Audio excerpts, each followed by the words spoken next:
تاریخ جو عثمان غنی کی عظمت پیش کرتی ہے اس سے اندازہ ہوتا ہے کہ اللہ کے پیارے نبی نے دامادی کا شرف کیسے انسان کو نصیب کیا تھا،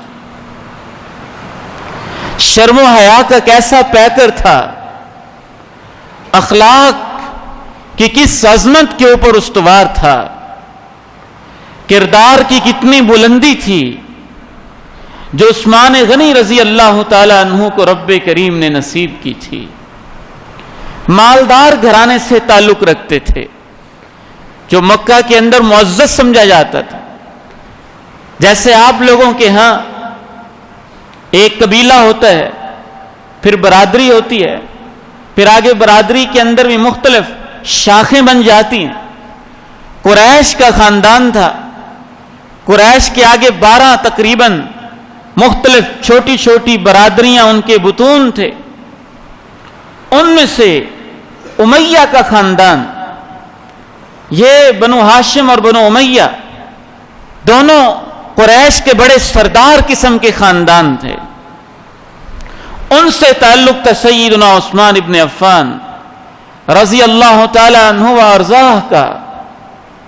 اور عرب کے لوگوں میں جناب عثمان غنی رضی اللہ تعالی عنہ کا کردار اتنا مشہور تھا، تاجر تھے، بہت بڑے بزنس مین تھے۔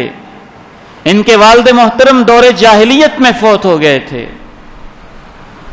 لیکن ان کے کاروبار کو انہوں نے خوب سنبھالا، خوب اس کی افزائش کی اور خوب لوگوں پہ خرچ کیا۔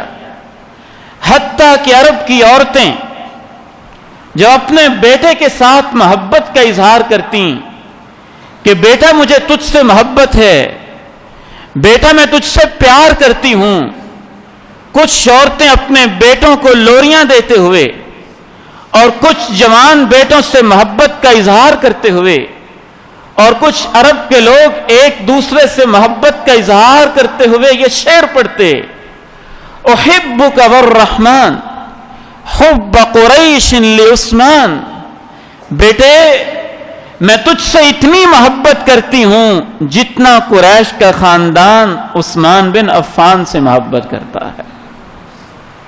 سب لوگوں کے دل جیتے ہوئے تھے انہوں نے۔